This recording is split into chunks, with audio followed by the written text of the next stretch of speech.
आज केवळ मी आपलं अभिनंदन नाही करत आहे, तर देशातल्या तमाम देशभक्तांना अभिवादन करत आहे. तसं पाहिलं तर आज कोणतीही निवडणूक कोणी जिंकलेली नाही, पण अंधभक्तांच्या विरुद्ध देशभक्त जिंकलेले आहेत. आणि ही संघर्षाची सुरुवात झालेली आहे. हा संघर्ष भाजप विरुद्ध भारत असा हा संघर्ष आहे. आणि या संघर्षामध्ये आपण सर्वजण जात पात धर्म पक्ष विसरून, होय मी भारतीय आहे, मी देशभक्त आहे, या एकाच भावनेने सहभागी झालात. आणि मी कालच म्हटलेलं आहे की एका झुरळाने हुकुमशहाला नमवलेलं आहे. हा खरा विष्णूचा अवतार आहे. हा खरा विष्णूचा अवतार आहे. आणि मला मोदीजींना सांगायचंय की मोदीजी, की आता तरी देशाकडे लक्ष द्या. हे तुमचे मंत्री त्यांचं काम सोडून पक्ष फोडण्यामध्ये बिझी आहेत. त्यांना म्हणा आता देशाचं काम करा.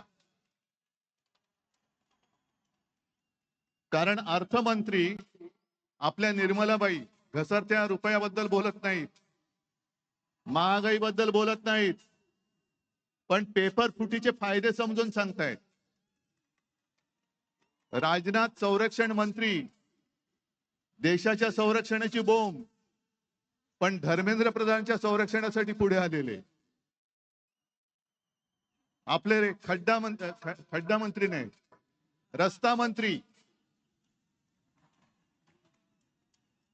ते इथेनॉल वरती बोलतायत.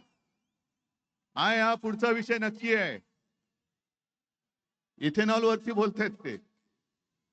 आणि मोदींना मला सांगायचंय की तुम्हाला तुमच्या लाडक्या धर्मेंद्रला मंत्रिमंडळातून काढताना किती यातना झाल्या, त्याही पेक्षा जास्त यातना हे आता आपण ज्यांना श्रद्धांजली वाहिली त्या मुलांच्या कुटुंबियांना, त्या मुलांनी जेव्हा जीव दिला तेव्हा झाल्या आहेत.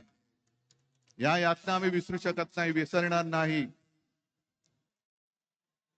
फक्त एकच विषय की ठिणगी आता पडले, देशभर वणवा पेटलेला आहे.